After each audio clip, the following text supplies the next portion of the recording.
The kingdom of Eldoria revered two things: power and stability. And for years, both were embodied by the High Sorcerer, Aric, and the commander of the royal guard, Lyra. Aric was known throughout the kingdom not for the magnitude of his power, but for his profound, almost painful empathy. He could feel the heart of the kingdom beat, its joy, its fear, its true needs. This made him the wisest advisor to the throne. His partner, Lyra, was his anchor.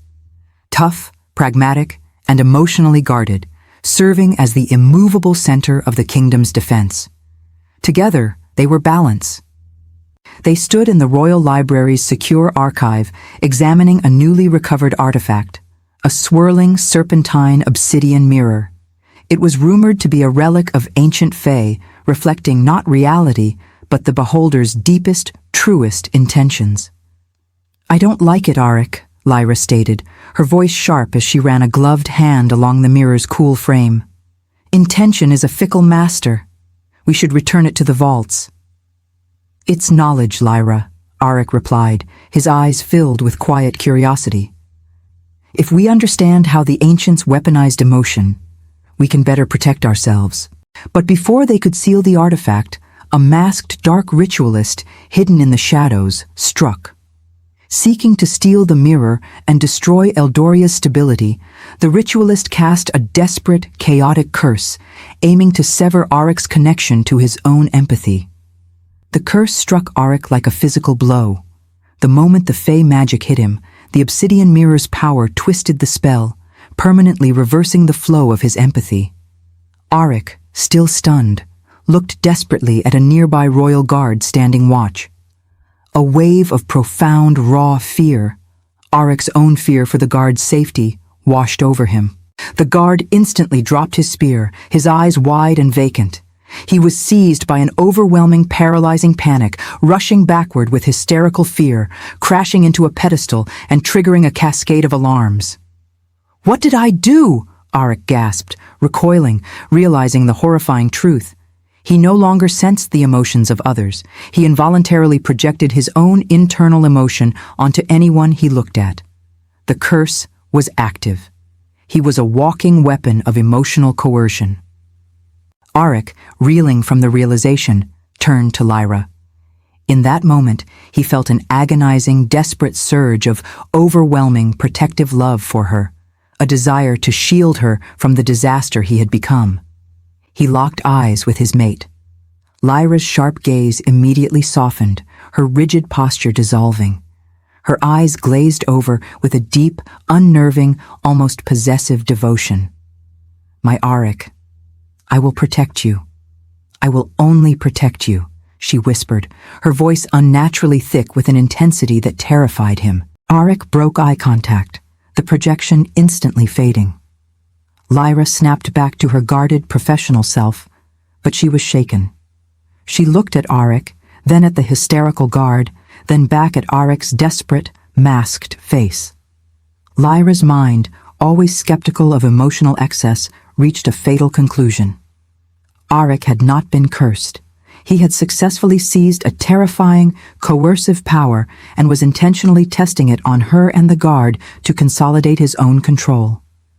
Aric quickly secured a black ceremonial hood and mask to conceal his eyes, locking the terrible power away. He knew the cure was a hidden artifact, but his immediate obstacle was Lyra. She saw a tyrant cloaked in shadow, beginning his reign of manipulative terror. He saw his soulmate, now alienated by a betrayal he didn't commit, and he couldn't even risk looking at her to prove his innocence. Hey everyone, and welcome back to Lily's Heart Tales. I have a truly dark and devastating story for you today, one that asks, what if your biggest kindness became your cruelest weapon? Today we're diving into The Serpent's Gift. Before we unlock the magic of Eldoria, please do 3 things for me. 1. Hit that subscribe button and the notification bell so you do not miss out on any of our stories. 2. Hit that like button if you love stories about impossible curses and tragic misunderstandings. 3. Tell me down in the comments, If you could choose any magical power, what would it be? All right, grab your favorite cozy blanket, because trust is about to shatter.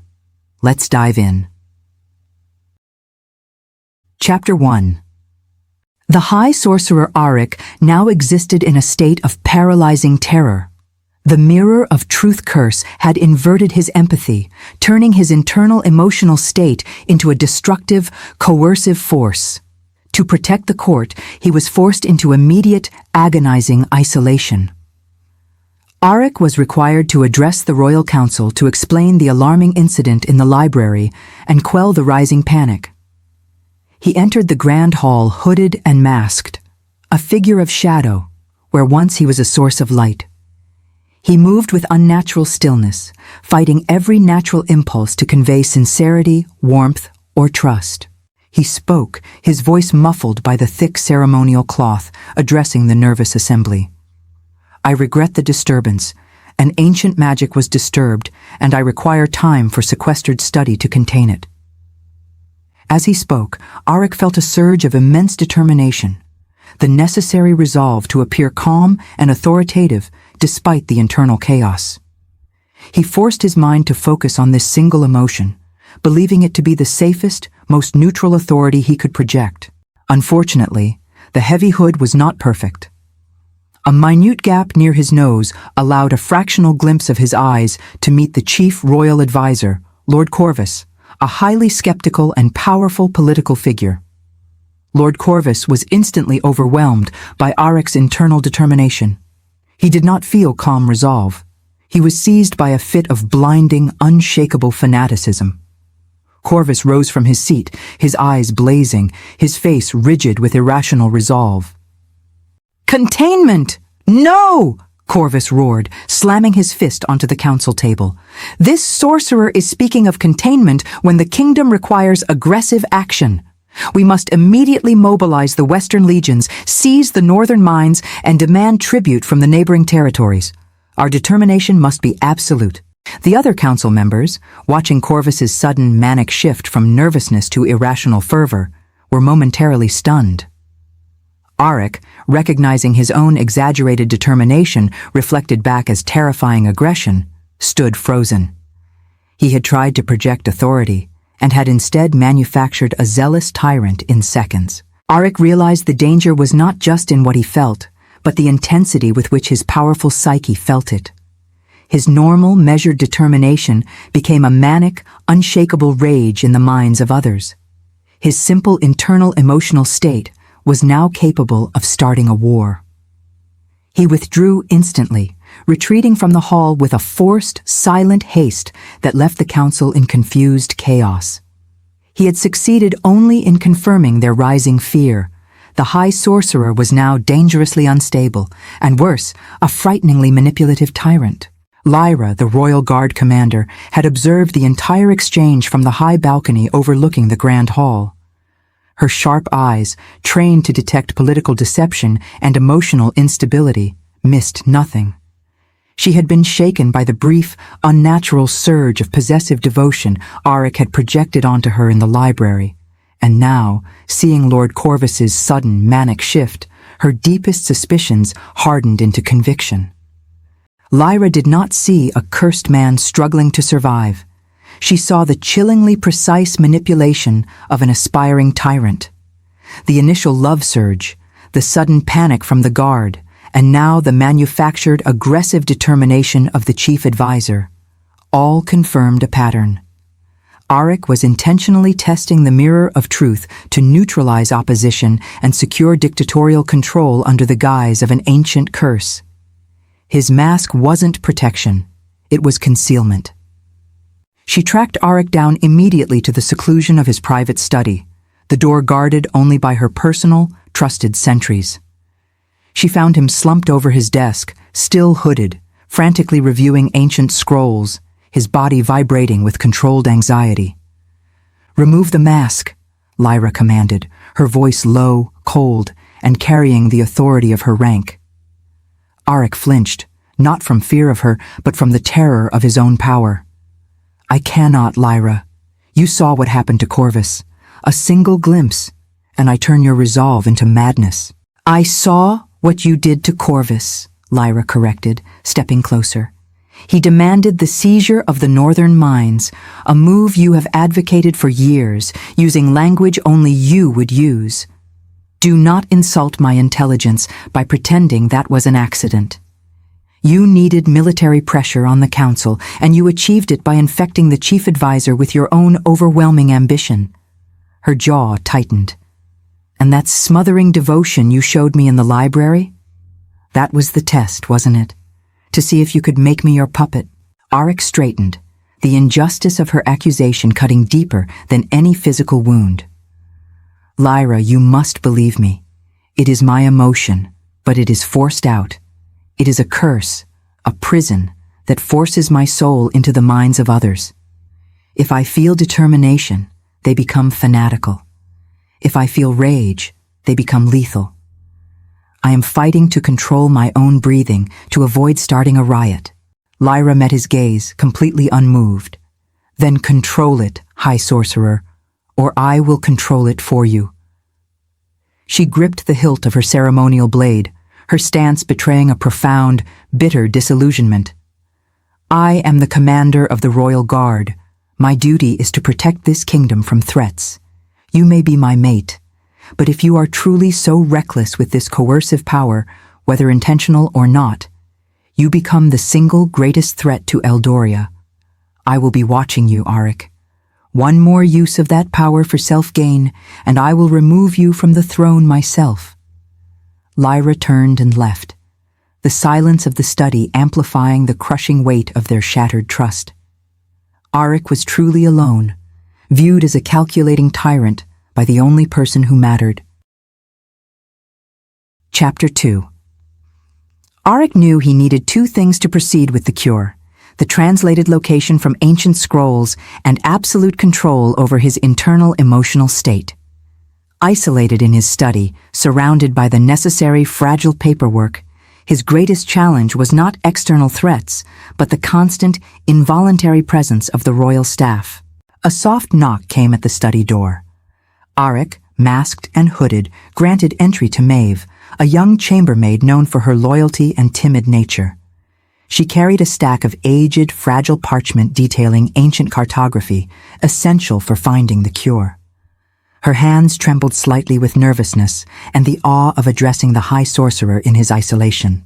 As Maeve approached the desk, she stumbled slightly on the rug. Aric's profound, innate empathy, now weaponized, surged within him. He didn't feel frustration. He felt a deep, immediate sympathy for her fear and embarrassment, a wish that she could be easier on herself. In that critical moment, Aric's heavy hood shifted just enough for a fractional glimpse of his eyes to meet Maeve's. The curse was instantaneous. Maeve was hit with the full, unfiltered force of Aric's sympathetic emotion. Instead of feeling Aric's sympathy for her, she was overwhelmed with crushing, paralyzing self-pity and self-loathing. She saw her own nervousness through the magnified, distorted lens of Aric's amplified pity. Maeve gasped, dropping the stack of precious parchment onto the stone floor, where the ancient scrolls scattered and began to curl at the edges. She stood frozen, tears instantly streaming down her face, consumed by an overpowering hysterical wave of self-pity. "Oh, I'm useless, completely useless," she wailed, sinking to her knees. "I shouldn't even be here. I am clumsy, I am a burden, I am pathetic. I deserve to be punished for my weakness." She wasn't simply upset. She was paralyzed by a forced, magnified emotional truth based on Aric's brief moment of pity. Aric watched in horror, unable to move or break the scene's focus. He had tried to offer simple, internal compassion, and had instead manufactured an immediate psychological collapse. He realized the terrifying complexity of his curse. It didn't just project, it magnified and distorted his emotion, turning gentle sympathy into paralyzing self-contempt. He could not even feel kindness without causing destruction. Maeve, curled on the floor amidst the fragile papers, was now completely useless, consumed by an unbearable self-hatred forced upon her by the High Sorcerer's cursed compassion. Aric, unable to risk another interaction, simply had to wait for the hysteria to pass. The crucial scrolls scattered around the sobbing maid. A few moments later, drawn by the muffled, persistent sound of hysteria, Lyra entered the study. She found Aric, hooded and rigid, standing silently over the weeping Maeve, who was still paralyzed by self-loathing amidst the scattered, fragile scrolls. The sight confirmed every one of Lyra's darkest suspicions. Lyra dismissed the guards and knelt coolly beside the chambermaid, ignoring Aric. She recognized the signs immediately. This was no natural grief. The maid's self-contempt was magnified, immediate, and all-consuming, exactly like the forced determination of Lord Corvus. The sheer emotional force was unnatural. "Look at me, Maeve," Lyra commanded, her voice steady. Maeve choked, turning her tear-streaked face toward the commander. Lyra saw the residual effects of the projection. The eyes were still wide with a frantic, forced inner misery. "What did the High Sorcerer do to you?" Lyra asked, her tone betraying a terrifying lack of sympathy. Maeve could barely speak through her sobs. "I failed, Commander. I am unworthy. I am clumsy. I deserve to be replaced. He knows I am nothing, and he is right. I feel it. I feel the truth of my own worthlessness." She broke down again, incapable of focusing on the physical task of gathering the scrolls or even pulling herself together. Lyra straightened and turned slowly to Aric, the accusation in her gaze lethal. "You didn't use fear, Aric. You used a far more sophisticated tool, loyalty manipulation." She gestured toward the hysterical maid. "You didn't need her loyal, emotional devotion. You needed her to understand her place. By forcing her to experience overwhelming, crushing self-contempt, you have ensured that she will never rise above her current station and will never have the internal confidence to question or betray you." Aric fought the urge to shout his innocence, knowing any expression of defensive frustration would turn Lyra into a blindingly stubborn attacker. "Lyra, I felt sympathy for her nervousness. It was an accident. I am trapped by my own empathy." Lyra scoffed, a rare display of bitter disdain. "Sympathy? You manufactured crippling self-hatred in a trusted servant over a dropped piece of parchment. Corvus's determination, my own unnatural love, and now this paralysis of self-contempt. The pattern is clear. You are testing the mirror of truth on minor trusted figures to perfect your technique before you impose your will on the kingdom." The tragedy deepened. Lyra saw the precise, targeted effectiveness of the curse and interpreted it as calculated, malicious intent. She saw the power of a calculating dictator. She stepped toward Aric, her eyes cold, her hands resting on the hilts of her dual swords. "I am hardened, Aric. You cannot make me your puppet. I will increase my personal watch. You may search for your cure for now, but if I detect one more instance of you using this power to gain political advantage or manipulate a loyal subject, I will not hesitate. I will remove the single greatest threat to Eldoria, even if that threat wears your face." Lyra retrieved the scattered scrolls and left, leaving Aric alone with the sobbing evidence of his curse. He was truly isolated, unable to prove his pain, and under the lethal surveillance of the only person he desperately needed to trust him. Chapter 3. The scrolls retrieved by Lyra confirmed that the cure lay in a forgotten chamber beneath the city, but the ritual required was cryptic. Aric needed the expertise of Scholar Kaelin, the kingdom's foremost authority on ancient Fae script, a brilliant but notoriously skeptical and independent thinker. Contacting the scholar was a necessary risk, but one complicated by Aric's internal emotional battlefield. Aric understood the peril. Kaelin was known for his stubborn skepticism. If Aric felt frustration at Kaelin's potential resistance, Kaelin would become blindly obstinate and refuse to cooperate entirely. If Aric felt urgency, Kaelin would panic and botch the translation. Aric's only chance lay in projecting an emotion that would guarantee compliance without coercion. Aric entered Kaelin's private archive, still hooded and masked, finding the scholar hunched over texts, radiating intellectual skepticism. Aric forced himself to suppress the immediate frustration and anxiety welling inside him. He had to project curiosity.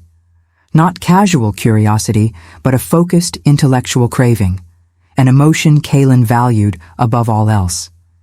This was Aric's riskiest projection yet. He had to isolate a complex neutral emotion and project it with enough power to influence the scholar, but not enough to turn the scholar into a manic puppet. Aric held out the ancient scrolls, his body vibrating with the effort of emotional control. He forced his mind to focus only on the intricate, irresistible mysteries within the Fey script. He cultivated a deep, pure intellectual craving for knowledge, suppressing every instinct of self-preservation. He then performed a terrifying act of surgical exposure. Using the precise, technical adjustment of his hood and turning his body at a calculated angle, Aric allowed only the faintest sliver of his eye, radiating that focused curiosity, to meet Kalen's gaze for barely half a second. The curse activated. Kalen straightened instantly, dropping his quill. His eyes, typically guarded and cynical, widened with a sudden, overwhelming, insatiable intellectual hunger. "Fascinating," Kalen murmured, his voice thick with obsession. He snatched the scrolls from Aric's hands, ignoring the High Sorcerer entirely. "The cipher! I recognize the structure. This requires immediate, undivided attention. I must decipher this immediately. It hides the greatest secrets of the Fae." Aric had successfully projected the emotion needed for collaboration. Scholar Kalen was now consumed by a single-minded curiosity that guaranteed he would work tirelessly on the cure. Aric withdrew, leaving the scholar obsessed, useful, and magically manipulated. He had bought himself time, but he knew the manipulative nature of the exchange would not go unnoticed. Lyra, adhering to her self-imposed duty, was secretly watching the entire interaction from a hidden alcove near Scholar Kalen's private archive. She saw the tense, silent exchange. Aric, hooded and masked, standing rigid. The scholar, initially skeptical, suddenly transforming into a figure of manic, singular focus, snatching the scrolls and beginning work with unnerving intensity. Lyra's paranoia was no longer just suspicion, it was a devastating certainty. She did not see a man risking catastrophe to find a cure. She saw a calculating mind securing a vital resource through magical coercion. Lyra's thoughts were cold and methodical as she analyzed the scene. Aric hadn't simply forced the scholar to obey, he had forced him to want to obey. When Aric needed the council to back military action, he projected determination onto Corvus, creating a zealous political ally. When Aric needed the maid to be neutralized, he projected sympathy, which crippled her self-worth and ensured she would never question him. Now, to secure the translation, Aric projected curiosity, turning the skeptical Kalen into a willing, tireless asset. To Lyra, this wasn't the erratic behavior of a cursed victim. This was the highly controlled, tactical genius of a man perfecting an ultimate tool of dictatorship. Aric had successfully isolated a necessary emotion for each target, not crude fear, but subtle, targeted emotional leverage. He wasn't trapped. He was mastering his new power. Lyra stepped out of the shadows, her presence immediately chilling the air. Aric, sensing her, turned slowly, his hands held open in a gesture of strained, masked helplessness. "You should not have done that, Aric," Lyra stated, her voice devoid of warmth, echoing the sound of steel. "You secured your research, yes. You found the one emotion that would guarantee Kalen's total cooperation without needing an order. It was masterful." "It was necessary, Lyra," Aric pleaded, his voice muffled. "I had to give him the curiosity, or he would have dismissed the text as nonsense. I couldn't risk the accident." "You risked nothing," Lyra countered bitterly. "You risked nothing but my trust. You risked nothing but the integrity of his mind. You risked nothing but confirming every suspicion that has haunted me since the library. You have demonstrated that you are not afflicted by a curse. You are empowered by a weapon, and you are using it with frightening precision." She walked past the scholar, whose eyes were glazed over as he furiously scribbled Fey translations. Lyra did not see a brilliant mind working on the cure. She saw a broken mind working on its master's bidding. "This ends now," Lyra said, turning back to Aric, her hand instinctively resting on the hilt of her blade. "You have your translation. You have your allies, willing or coerced. But you have crossed the line, Aric. You used the power to gain control, exactly as I warned. I will allow you to find the chamber, but I will be there. And if I detect one more intentional act of coercion, one more attempt to manipulate my loyal subjects, I will know your intent is truly to seize the throne, and I will end this threat." She left the study, her words echoing his final desperate dilemma. Aric had the key to the cure, but he was now on a knife edge of total confrontation. He knew the final trial would force him into an emotional situation he couldn't control, and his mate would be waiting, blade drawn, convinced he was a villain. Chapter 4. Armed with the deciphered texts from Scholar Kalen, Aric knew the cure lay just hours away beneath the castle. But fate intervened with catastrophic timing. A messenger burst into the throne room, his uniform soaked and ragged, carrying news that eclipsed all immediate concerns. The neighboring kingdom of Vorn had launched a massive, unprovoked military mobilization, threatening immediate war on the northern border. The message was delivered with such terror that it instantly plunged the assembly, the king, the entire council, and dozens of supporting staff into a state of spiraling anxiety. Aric was summoned immediately. He entered the grand assembly, still hooded and masked, facing a sea of terrified faces. He felt the overwhelming panic of the room press in on him, amplifying his own very real anxiety about the impending war. He knew what would happen if he looked at them and projected his true feeling. If he projected his anxiety, the entire council would be paralyzed by overwhelming, hysterical fear, unable to issue commands, mobilize troops, or even defend themselves. Eldoria would fall within the hour. Aric had to make a choice: protect his soul by hiding, and let the kingdom be conquered by fear, or risk the final irreversible rupture with Lyra by making one last, catastrophic, coercive public display. Aric strode forward, forcing himself to suppress the terrifying anxiety that threatened to consume him. He channeled every ounce of his immense mental power into a single, massive, forced emotion. Unshakable, complete calm.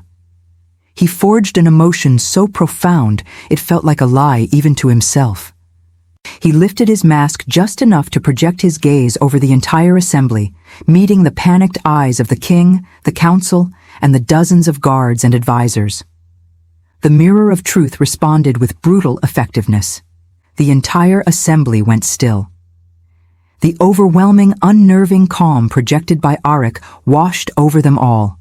The panic vanished, replaced by an unnaturally deep, unnerving conviction that the crisis was already solved. "Do not worry," one council member murmured, his voice flat. "The sorcerer is here. The situation is under control. We are safe." "There is no need for action," another agreed, slumping back into his chair with a terrifying passivity. "All is well." Aric had manufactured a dictatorship of silence. He had traded panic for dangerous, absolute passivity.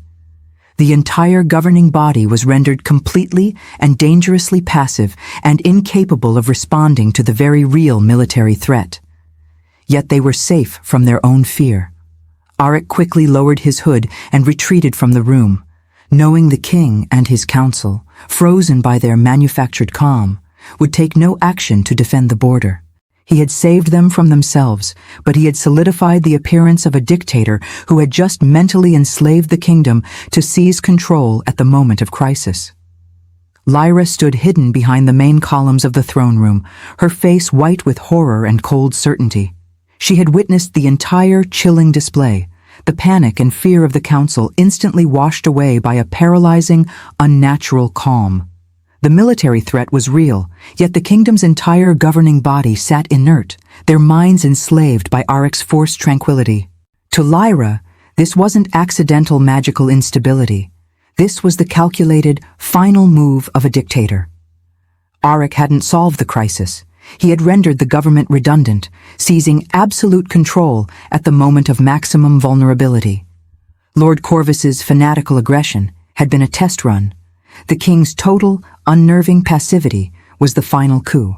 Her duty, her oath, and her profound sense of personal betrayal slammed into her. Aric had promised he would not use the power for self-gain. He had just enslaved the royal court, proving he intended to rule by coercion alone. The love she felt for him was now superseded by the need to protect the kingdom from the tyrant he had become. Lyra, her movements silent and decisive, followed Aric to a secluded service entrance as he fled the unnaturally quiet throne room. She held her ceremonial greatsword, Ethel, unsheathed and low. She blocked his path. Aric, still hooded, stopped short, sensing the absolute resolve radiating from her. "Lyra, listen to me," Aric pleaded, his voice thin with exhaustion and despair. "Vorn is mobilizing. I had to stop the panic. I had to buy us time to reach the cure." "You bought yourself a dictatorship," Lyra stated, her voice shaking slightly, not from fear, but from the immense emotional force of her decision. "They are paralyzed. They are incapable of ruling. You have become the solitary mind of Eldoria." She stepped closer, the tip of Ethel tracing a silent line on the stone floor between them. "I swore an oath to protect the stability of this kingdom. I warned you, Aric. I told you that if you used that power one more time for self-gain, I would treat you as the single greatest threat to Eldoria. You have proven you are not merely a danger. You are a destructive tyrant." Lyra's eyes, normally guarded, were filled with a profound, bitter sorrow. The sorrow of having to execute the person she loved most. "I know Kaelin has given you the location. You will go to the chamber, and you will attempt to secure your final weapon. I will not stop you from seeking the cure, but I will be there. And if you attempt to use the mirror of truth again, on me, on a guard, on the artifact itself, I will not hesitate. I will end the reign of the High Sorcerer, by force." She stepped aside, her blade held ready, signaling her intentions were deadly serious. Lyra would escort Aric to the cure chamber, not as his mate, but as his executioner, convinced that his final move would be to coerce her into blind, obsessive devotion. Aric knew that the final, intense emotional conflict he was about to face could only end in one of two ways: the cure or Lyra's blade. Chapter 5. The descent into the ancient chamber beneath the castle was silent, lit only by the sputtering oil lamps carried by Lyra. The air grew thick with forgotten magic and the crushing weight of their mutual distrust. Aric, still hooded, walked ahead, his every movement radiating a desperate, contained energy. Lyra followed, her greatsword, Ethel, unsheathed and resting across her forearm, its polished surface reflecting the dim light, a terrifying mirror of her grim resolve. They reached the chamber, a small, humid cavern where the air pulsed with a strange, powerful, and stabilizing magic. At the center rested the cure, not a potion, but a secondary, smaller obsidian mirror, pulsating gently with a serene, silver light. This was the ancient artifact that could break the serpentine curse. Aric felt an immediate surge of profound, overwhelming relief and trust. He was mere steps away from freedom, from clearing his name, and from reclaiming his true bond with Lyra. He fought the urge to rip off the mask and project that pure, cleansing emotion toward her.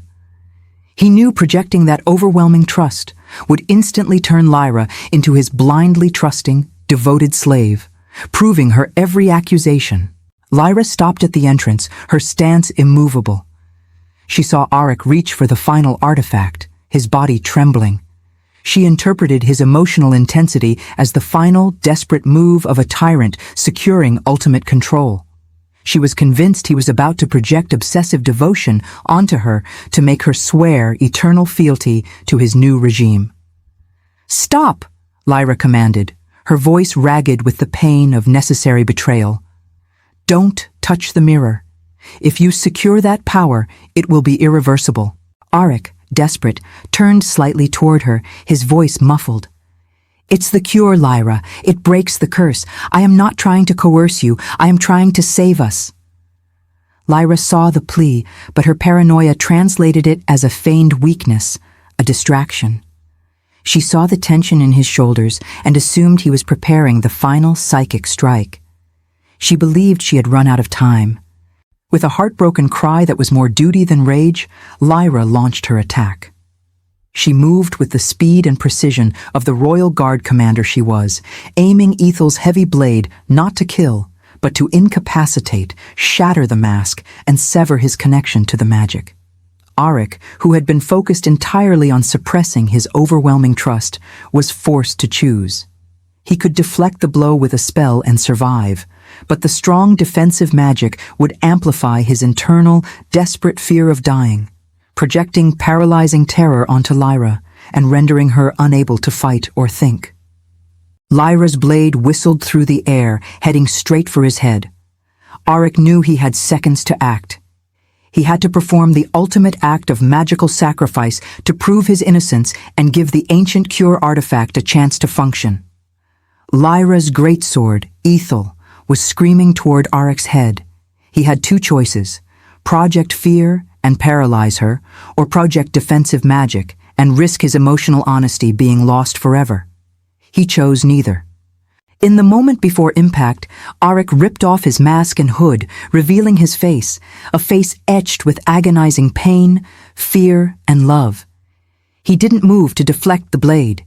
Instead, he forced his entire powerful mind to feel one, agonizing pure emotion, profound, agonizing self-sacrifice. He locked eyes with Lyra, accepting the blade's trajectory. He poured every ounce of his being into the projection. "I am willing to be destroyed by your hand, because my life is a lesser price than your peace of mind and the kingdom's safety." The mirror of truth curse struck Lyra one final devastating time. Instead of the obsessive devotion she had feared, she was hit with a tidal wave of pure, raw self-sacrifice. Not for her to be sacrificed, but for her to feel the agony of Aric's genuine, non-possessive sacrifice for her. The projection, amplified by his power and his proximity to death, instantly shattered Lyra's paranoia. She felt the overwhelming, undeniable truth of his love, that he was not manipulating her. He was dying to prove his innocence. The force of this genuine emotion, the very opposite of calculated self-gain, was an immediate, powerful truth that finally broke through her guarded suspicion. Lyra gasped, the physical shock of the true, uncoerced emotion halting her attack an inch from Aric's flesh. Ethel clattered to the stone floor. At that moment, the powerful magic of true, uncoerced self-sacrifice, the original intention the ancient mirror valued, triggered the secondary mirror that served as the cure. The small obsidian mirror at the center of the chamber flared with a blinding, cleansing silver light. This surge of pure, neutralizing magic washed over Aric, pulling the chaotic, serpentine curse from his soul. The energy that had once forced his emotions outward now flowed inward, restoring his ability to feel true empathy. Aric felt the agony lift. He could feel Lyra's true emotions for the first time in weeks, her profound relief, her terrible guilt, and her overwhelming love. Lyra, released from the projection, looked at Aric, her eyes filled with tears, seeing him not as a tyrant, but as the man she had nearly killed. Aric reached out and gently touched her arm, the first unmasked, uncoerced physical contact in weeks. The true emotional exchange was agonizing, honest, and completely safe. The curse was broken. The epilogue. The silver light of the cure mirror faded, leaving Aric and Lyra alone in the ancient chamber. The Mirror of Truth curse was utterly destroyed, purged by Aric's ultimate act of uncoerced self-sacrifice. Upon their return, the effects of Aric's coerced, unshakable calm instantly dissipated from the royal assembly. The king and council snapped out of their terrifying passivity, instantly realizing the military threat posed by Vorn. The sudden return to reality, combined with Aric's immediate and lucid explanation of the curse, confirmed his innocence. Lord Corvus, freed from the manufactured aggression, was horrified by his fanaticism and confessed his manipulated demands. Maeve, the chambermaid, was relieved of her crippling self-contempt and returned to her duties, bewildered but whole. Scholar Kalen, freed from the overwhelming curiosity, was mildly irritated at his lost time but confirmed the validity of the ancient texts. Eldoria, shocked but functioning, mobilized its defenses with sober, genuine determination, quickly stabilizing the border crisis. Days later, Aric and Lyra stood on the castle battlements, watching the troops drill, not with fanatical aggression, but with disciplined resolve. Aric was quiet, feeling the ambient emotion of the city flow back into him, the subtle anxieties, the underlying hope, the steady rhythm of loyalty. He could perceive, but no longer project. "I can feel your emotions again, Lyra," Aric said softly, turning to her. "I feel your relief, but also your guilt." Lyra, the emotionally guarded commander, finally let her defenses down. Her eyes filled with tears, not of coerced pity, but of true remorse. "I nearly killed you, Aric. I convinced myself I was protecting the kingdom, but I was blinded by my own paranoia. I took your terrible silence and assumed it was a cold, calculated lie. I doubted your core truth." Aric reached out, and this time, Lyra did not flinch. He took her hand, feeling the roughness of her gloves against his skin. "The curse was broken by truth, Lyra," Aric replied, squeezing her hand gently.